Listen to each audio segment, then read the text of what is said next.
लेकिन मसला ये है कि अभी तक वो टूटी नहीं है, वो कहते हैं दबी है राख, ये बुझी तो नहीं है। तो अभी तो आपके लिए इतना आसान नहीं है कि पीडीएम दोबारा से इकट्ठी हो सकती है। हमजा शहबाज और अगर बिलावल भुट्टो साहब इकट्ठे हों तो एक और वेव आपके खिलाफ खड़ी हो सकती है। बिस्मिल्लाहिर्रहमानिर्रहीम। एक तो बहुत शुक्रिया आपका मुदस्सर, आपके खुद ही सवाल के अंदर ही वो जवाब है जो मैं भी देना चाह रहा था कि असल में ये मुफादात की राख है और जो बुझी नहीं, बिल्कुल नहीं, राख तो कभी नहीं बुझती, सुलगती रहती है। लेकिन इसी राख की कालक मले हुए जो पीडीएम जिसको आप कह रहे हैं, मेरे ख्याल में सारे बाजार बरहना और शर्मिंदा खड़ी हुई है। देखिए मसला क्या है, पाकिस्तान के अंदर कोई तहरीक आज तक कामयाब नहीं हुई। मैं भी सियासत का तालिब इल्म हूँ और उसको तारीख को पाकिस्तान की जानता हूँ। कभी भी कोई तहरीक पाकिस्तान बनने से शुरू कर लें, या इमरान खान की वो तहरीक जो आज़ाद अदलिया और इदारों में बेहतरी के लिए थी, जिसके लिए पाकिस्तान के करोड़ों लोग निकले सड़कों के ऊपर, बयानिए के बगैर तहरीकें चलती नहीं हैं। इनका बयानिए तो है कोई नहीं। ये मुफादात का एक खेल था जिसमें नून लीग भी गेंद लिए फिरती थी, कभी पीपल्स पार्टी की डी में, कभी मौलाना की डी के अंदर, कभी पीपल्स पार्टी निकलती थी उनके हाफ के अंदर। अल्टीमेटली क्योंकि जरदारी जो कहते हैं सब पे भारी हैं, वो अच्छे खिलाड़ी निकले और उन्होंने निकाल के जमहूरियत की बालादस्ती हो। इतना बड़ा बयानिया था कि इदारों को अपनी हुदूद में रहना चाहिए। इससे बड़ा बयानिया क्या हो सकता है? ये तो पाकिस्तान के लिए, ये तो आपको भी हिस्सा होना चाहिए इसका। मुदस्सर, मैं तो कहता हूँ कि नाउज़ बिल्लाह, अल्लाह ना करे कि हम कभी इस तहरीक का, इस किस्म की किसी तहरीक का हिस्सा बने। हम जैसे पाकिस्तान के लोग जो नए पाकिस्तान की जिद्दोजहद कर रहे हैं, मुझे बताइए कौन सी जमहूरियत की बात कर रहे हैं? यानी कि बाप इश्तारी तो बेटी जमहूरियत की अलमबरदार बन गई है। अच्छा, उस बेटी की क्या क्वालिफिकेशन है? मासोए कैलिबरी फॉन्ट के और पाकिस्तान के अदलिया में झूठ बोलने के, और मेरी लंदन तो क्या दुनिया में कोई प्रॉपर्टी नहीं है, ये झूठ बोलने के। उस तरह दूसरी तरफ जरदारी साहब का बेटा है, माँ की वसीयत के ऊपर जो आज तक साबित नहीं हो सकी सही है, ये जमहूरियत की जंग लड़ेंगे। इन दोनों बच्चों की बचगाना पन्ने, गैर सियासी इनकी जो एक इनका अंदाज था, उसने पाकिस्तान की सियासत को आज मजाक के तौर पर खड़ा कर दिया है। पीडीएम को अब ये समझा जाने लग पड़ा है, और आपको पता है कि मैं ये सही कह रहा हूँ, उनकी सियासी हरकत की वजह से उनकी हरकत और सकनात जो बचगाना है, जो कि एक बिल्कुल तिफलाना है, जिनका सियासत से कोई ताल्लुक नहीं है, ये सब ट्विटर के बच्चे हैं। मरियम की सारी सियासत ट्विटर पे शुरू हुई, ट्विटर पे झूठ बोल बोल के अब ट्विटर पे दफन हो गई है। अब आप जरदारी साहब के बेटे को देखिए, कल तक बहन भाई बन रहे थे, वो एक दूसरे को जनाब वो बुला के पीपल्स पार्टी जिंदाबाद के नारे लगा रहे थे। मुझे समझ नहीं आती मुदस्सर, पाकिस्तान की सियासी इखलाकियात आखिर किस कार्य मुसल्लत में जाके रुकेगी? अभी तो हफ्ता भर पहले की बात है, उन चेयरमैन साहब मैं राणा साहब से ये बात जान लेता हूं, मैं वोट डलवा रहे थे। मैं राणा साहब से ये बात जान लेता हूं। मेरी मुदस्सर एक बात, मुदस्सर मेरी एक बात सिर्फ सुन लीजिए, मैं राणा साहब की खिदमत में अर्ज करूं। देखें, इस मुल्क के अंदर झूठ, मकर और फरेब की तिफलाना सियासत नहीं चल सकती। टेलीविजन पे बैठ के मुख्तलिफ पार्टी जो पीडीएम में शामिल हैं, उनके स्पोक्स पर्सन यहाँ बैठ के झूठ को बेचने की कोशिश कर सकते हैं, लेकिन अब पाकिस्तान के लोग जान चुके हैं कि अब्बू बचाओ मुहिम तो हो गई है नाकाम, और अब हराम की कमाई से बने हुए महलात बचाने की मुहिम है जो बिल्कुल जमीन बोझ हुए हैं। राणा साहब, पार्टी में पार्टी बन गई है पाकिस्तान मुस्लिम नून के अंदर कि अब पाकिस्तान पीपल्स पार्टी हमजा शहबाज साहब से बात करने की ठान रही है। अगले आने वाले दिनों में उनकी मुलाकात भी मुतवक्के है। हमजा शहबाज साहब ने सारे अमल में बड़ी खामोशी रखी है। वो मेन लीडर हैं, opposition leader Punjab assembly, 12 crore के सूबे के अपोजिशन लीडर हैं, वो बड़े खामोश रहे हैं। तो क्या आपकी पार्टी के अंदर एक और पार्टी वजूद में आ रही है? जी, बिस्मिल्लाहिर्रहमानिर्रहीम। मुदस्सिर इकबाल साहब, मैं आपका शुक्रिया अदा करता हूं। जी, आपका भी शुक्रिया। और जैसे मेरे भाई बसरा साहब ने कहा, जी मुझे आप सुन रहे हैं? जी जी जी जी मुदस्सिर साहब, जैसे मेरे भाई ने कहा कि हम और पीडीएम साथ नहीं चल सकते, और अभी मैं सुन रहा था इंसाफ की बात। यार, इमरान खान साहब ने तहरीक इंसाफ रखा था लोगों को फंसाने के लिए, लोगों से शौकत खानम के नाम पे जग्गा वसूल करने के लिए, पूरी दुनिया से राणा साहब अपनी बात करें, अपने सवाल की बात करें। ये किस तरह गुफ्तगू शुरू कर दी आप? राणा साहब, मैं उसी तरफ आ रहा हूं। आपने बात की, वो जो सवाल पूछा उसकी बात बताएं कि शर्मिंदा है कि नहीं, सिर्फ ये बताएं शर्मिंदा है कि नहीं पीडीएम के तमाम सियासी मामलात पे? शर्मिंदा है पीटीआई वाले कि जिन्होंने जनूबी महासूबा बनाने का फैसला किया था। कैलबरी फॉन्ट वाले शर्मिंदा नहीं है? अल्लाह अकबर। अच्छा, अब भी शर्मिंदा नहीं है? फैसला किया था। और अब इमरान न्याजी साहब शर्मिंदा है अपने झूठ पर कि 1 करोड़ नौकरी मरियम फारिग हो रही है सियासत से, हमजा ने कर दिया, अब उनको देंगे नौकरी, एक नौकरी तो पक्की रखेंगे इंशाल्लाह। मरियम फारिग हो रही है ना जी। राना साहब, अच्छा मैं मेरे सवाल के जवाब ले लेते हैं बसरा साहब। आपके बहुत सारे सवाल हैं सर, मेरे सवाल के जवाब ले लेते हैं सर। पार्टी में पार्टी बन रही है, इमरान खान साहब जो कर रहे हैं हम छोड़ देते हैं सर। शरीफ मेडिकल कॉम्प्लेक्स, इत्तेफाक हॉस्पिटल, शौकत खानम, ये पाकिस्तान के सब खूबसूरत चीजें हैं राना साहब, ये सब खूबसूरत चीजें हैं। शौकत खानम हो, ये शरीफ मेडिकल कॉम्प्लेक्स, गरीब लोगों के लिए सब कुछ बेहतर है। हम बात करते हैं सियासत पे, शुरू कर देते हैं यहाँ पर बात सियासत पे करते हैं कि आपकी पार्टी में पार्टी बन रही है, अब लीडर कौन होगा, मरियम साहिबा या हमजा शहबाज साहब? मरियम साहिबा लीडर है। अच्छा। मियां नवाज शरीफ की क्या और मियां शहबाज शरीफ की क्यादत में, उसी तरह हमजा साहब भी मरकजी नायब सदर हैं। ये आपको शक है, ये इमरान न्याजी के बिग बॉस परवेज मुशर्रफ की भी हसरत थी, और ये कभी कहते थे शीन निकलेगी नून से, अब शर्म से डूब कर मर जाना चाहिए कि शहबाज शरीफ अपने लीडर तो मियां नवाज डूब शरीफ के मरते आप।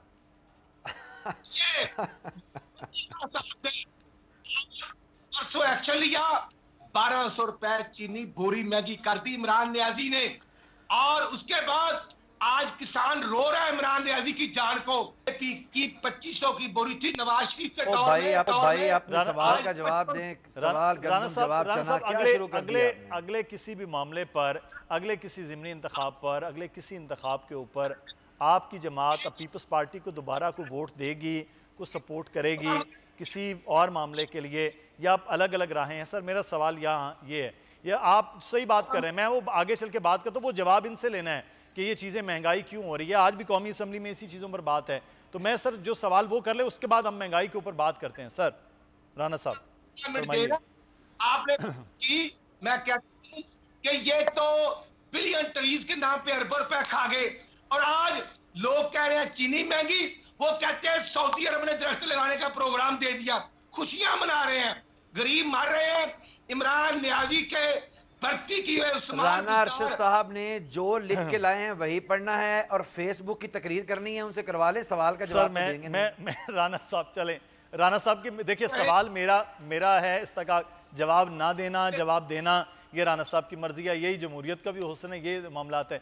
राना साहब से दोबारा से रब्ता करते हैं। राना साहब आपकी आवाज़ कट रही है बीच में और सही तरह से बात नहीं पहुंच रही है, दोबारा से सर आप देखिएगा इसके, आपके करेक्शन में राना साहब आपकी आवाज़ नहीं आ पा रही है, दोबारा से राना साहब से कनेक्ट करें जी, ताकि हम राना साहब की बात को सुन भी पाएं। तो मैं बसरा साहब से बात कर लेता हूँ दोबारा से, राना साहब से जितनी देर बात होती है। बसरा साहब ये तो ठीक है, मामलात पीडीएम जो थी वो अब सबके सामने वो नज़र आ रही है, अगले आने वाले दिनों में मजीद नज़र आएगा कि क्या होता है। हो सकता है पिछले 2 कदम पीछे हट के भी तो हमला करने वाला मामला होता है, ये भी तो एक बड़े खिलाड़ियों की चीज़ होती है, वो देखते हैं। लेकिन सर जो आपकी जिम्मेदारी है उस पर बात हो जाए। रमज़ान मुबारक आ रहा है, आपने बहुत बड़ा जो है वो पैकेज के 8 अरब रुपए के पैकेज का सिर्फ ऐलान हुआ है, वो उन चीज़ों को कंट्रोल नहीं कर सकता है। वो एक ठीक है, रमज़ान में हमेशा हुकूमतें करती हैं, अच्छी बात है, लेकिन असल चीज़ है महंगाई को कंट्रोल करना। अब तो पीडीएम भी चैलेंज नहीं है, कोई चीज़ चैलेंज नहीं है, एक चैलेंज है और वो है महंगाई। उस पर उस तरह से बात नहीं हो रही है, आए दिन मज़ीद कीमतें बढ़ रही हैं, कैसे कंट्रोल करेंगे सर?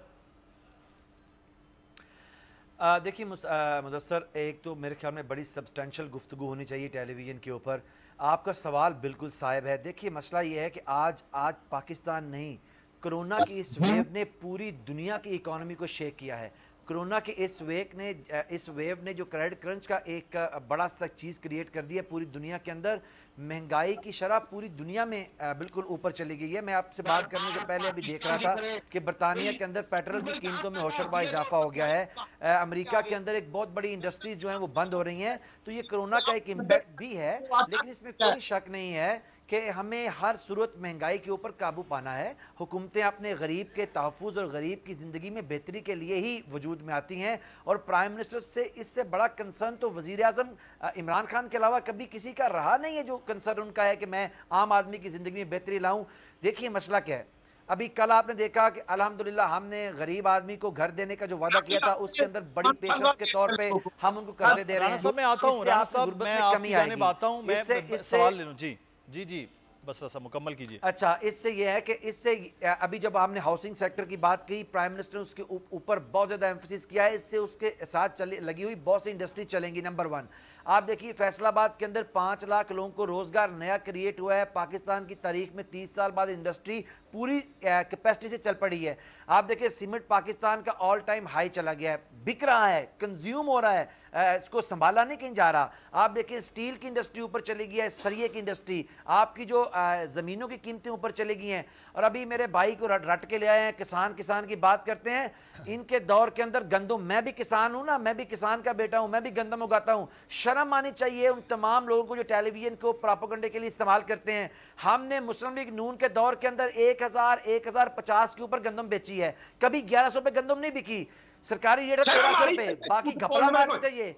अब सुनिए, आज गंदम का रेट है 1800 रुपए, 1300 से 1800 रुपए किया, 500 रुपया आम किसान को फायदा हुआ है। बस साहब ये तो किसान के लिए बड़ी अच्छी बात है कि किसान का फायदा हो जाए। 1800 रुपए यकीनी तौर पर है सर। डीएपी भी महंगी हुई है, आपको भी पता है, यूरिया भी महंगी हुई है, ये भी आपको पता है सर भाई कि उसमें सर आप भी किसान, हम भी किसान, इसलिए मैं कह रहा हूँ। लेकिन एक चीज देखिए, चीनी 105 रुपए किलो हुई, ये भी आपको पता है। 450 तक मुर्गी का गोश्त गया, ये भी आपको मालूम है। पकाने का जो ऑयल है, जो खाने का ऑयल है, वो अब 280 रुपए तक पहुंच गया है, वो भी आपको बड़ी अच्छी तरह मालूम है। तो सर एक जानिब ये बढ़ रहा है, दूसरी जानिब यहाँ आपने बहुत तेजी के साथ ऊपर चीजें ले गए हैं। 30 रुपए का किलो था, अब 300 रुपए का।